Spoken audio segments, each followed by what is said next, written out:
India वालों के पास तो सिविक सेंस है ही नहीं। इन सब की शुरुआत तो ऑब्वियसली अंग्रेजों ने ही की थी, जहाँ पे वो इंडिया में आके कूड़े को जूम कर करके दिखाते थे और सबको ये बताते थे कि देखो भाई यहाँ पे कितना कूड़ा है, कितनी गंदगी है और इंडिया के लोग कितने गंदे। और इसकी बातों से तुम्हें आगे पता चलेगा कि ये एक 10वीं फेल गवार है। जैसा कि तुम लोगों को पता है कि इंडिया में कितने अनसिविलाइज्ड लोग रहते हैं और इंडिया कितनी गंदी जगह है। इन सब की शुरुआत तो ऑब्वियसली अंग्रेजों ने ही की थी, जहाँ पे वो इंडिया में आके कूड़े को जूम कर करके दिखाते थे। तो ये बोल रहा है कि यहाँ पर अंग्रेज आते हैं और कूड़े को जूम कर करके अपनी वीडियोज में दिखाते हैं। तो जूम करने की बात ही नहीं है लाडले, जिधर आंखें घुमाएगा उधर तुमको कूड़ा ही मिलेगा। ये हमारे देश की गंगा माता जी हैं, जहाँ पर अगर हम लोग नहा लेते हैं तो हमारे पाप साफ हो जाते हैं, लेकिन गंगा माता खुद कह रही है पहले मुझे तो साफ कर लो। लेकिन इंडिया के सो कॉल्ड टॉप यूट्यूबर्स किस चीज में बिजी हैं इस टाइम? इंडियंस को सिविक सेंस सिखाने में। बहुत सारी ट्रेन है, बहुत सारी ट्रेन का डेली का यही रूटीन है और बहुत सारे ऐसे रूट्स हैं जिसमें लोग ट्रेन के वॉशरूम में भी बैठ के ट्रेवल करते हैं और उनके लिए वो नॉर्मल है। मतलब अगर तुम उन्हें मना करोगे तो तुम्हारे सर पे चढ़ जाएंगे वो कि कैसा मना कर रहा, कैसा मना कर रहा, जरा आपका कुछ जारिया है। अब देखो यहाँ पे ये बोल रहा है कि इंडिया के लोग ठुस ठुसा के ट्रेन में कहीं भी बैठ जाते हैं क्योंकि इन लोगों में सिविक सेंस की बहुत कमी है। ठीक है, अब आप जापान की ये वाली वीडियो देखिए। जापानीज लोग जो कि सिविक सेंस के बेंचमार्क हैं, वो लोग देखो कैसे कुत्तों की तरह भर के जा रहे हैं ट्रेनों। ओके, इसने जापानीज लोगों के साथ कंपैरिजन करके बताया कि कैसे जापानीज लोग हमारी तरह ही ट्रेवल करते हैं। तो मैं तुम लोगों को इंडिया का ही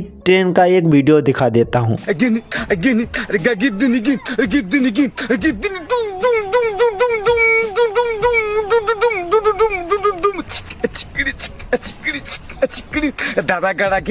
ये है इंडियंस के पास सिविक सेंस। यहाँ पे तो आसानी से बैठने की जगह थी, लेकिन ये लोग बैठने वाले कहाँ हैं? इनको तो रील बनानी है। अपने आसपास जो बैठे हैं उनका क्या? अरे उनका क्या है यार, अपनी तो रील वायरल होगी ना, मिलियंस में व्यूज आएंगे। भैया ऐसा है कि तुम मत सिखाओ इंडियंस को सिविक सेंस, इंडिया जाइलों से भरी पड़ी। इन सब की शुरुआत तो ऑब्वियसली अंग्रेजों ने ही की थी कि ट्रेन के साथ ही तो लगे इंजन भी, इंजन में जगह है तो घुस जाओ, जगह का मतलब तो घुस जाओ भाई। ट्रेन के साथ ही तो चले है ना इंजन भी, है ना। उसमें अकेला पायलट बैठ के क्या करेगा भाई, हैं? जब 4 लोगों की जगह है वहां। और भाई साहब तुम हमें बिठाइए भी ना, हम क्या तुझे बिठाने को कह रहे? 2 आदमी खड़े होकर चले जाएंगे, तेरा क्या चला जाएगा मेरे भाई? पेपर है मेरा कल सुबह। देहाती आदमी के पास थोड़ा सा पैसा आ जाए ना तो वो अपने आप को दुनिया का सबसे बड़ा आदमी समझने लगता है। गरीब तो उसके लिए ऐसे ही हैं, कीड़े मकोड़े कॉकरोच टाइप के। उनके प्रति थोड़ी सी एम्पैथी। इस चीज पर भी इसको इंडियंस के लिए सिंपैथी चाहिए। क्यों? क्योंकि वो लोग इंजन में बैठ रहे हैं, बेचारों के पास टिकट खरीदने के लिए पैसे नहीं होंगे ना। अब धक्का मुक्की की वजह से पायलट से कुछ गलती हो जाए, ट्रेन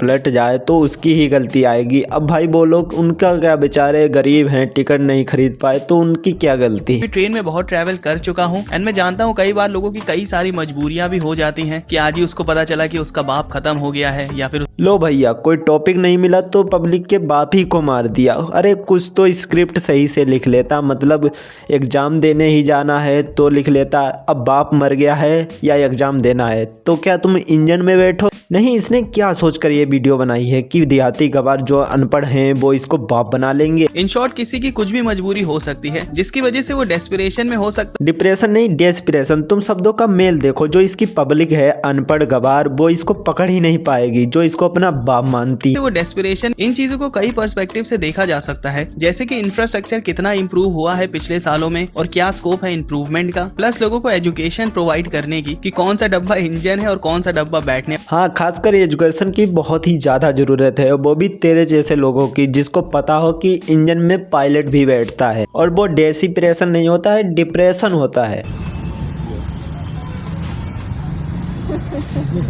इस वीडियो में बेसिकली ये एक विदेशी लड़की है, टूरिस्ट है इंडिया में। इसने कहीं पे एक एयरबीएनबी ले रखा होगा तो इसको वहां पे अंदर डस्टबिन नहीं मिला तो ये पूरा कूड़ा पैक करके गार्ड के पास आई कि भैया इस कूड़े को कहाँ पे फेंकना है। तो गार्ड ने ऐसा हो रही, दिमाग खराब कर रही, कूड़ा पूछे कहाँ फेंकना, इससे ज्यादा जरूरी काम ना हमें, कूड़ा बहुत जरूरी हो गया, ले यहाँ फेंक दे। यहाँ पे ये बंदा एक चीज बताना भूल गया कि जहाँ पे ये मामला हुआ है वहाँ पे ये भी गार्ड की पोस्ट पे खड़ा था, तभी तो इसको सारी स्टोरी पता है ढंग से कि उस औरत को कूड़ा फेंकने की जगह मिल नहीं रही थी तो वो गार्ड के पास पूछने गई और गार्ड ने उठा के कूड़ा बाहर फेंक दिया। या फिर वो गार्ड इसका कोई रिश्तेदार होगा जिसने घर आके इसको बताया होगा कि बेटा आज मैंने देखा क्या 30 मार्का वाला काम किया है, अब से मुझे पापा बोलना, ठीक है? देखो इस वीडियो में तुम्हें वो गार्ड कूड़ा फेंकते हुए दिख रहा है कि साइड के बगल में उसने कूड़ा फेंक दिया, लेकिन ये बात मानने को ये रेडी नहीं है। अब ये कह रहा है कि ये लक्ष्य चौधरी वहाँ पर गार्ड की पोस्ट पर खड़ा था, तभी तो इसको पता है कि उस लड़की को कूड़ा फेंकने की जगह नहीं मिल रही थी, तो वो चलकर गार्ड के पास आई। तो मान लिया उसको वो खड़ा था वहाँ पर। अब तुझे ये कैसे पता कि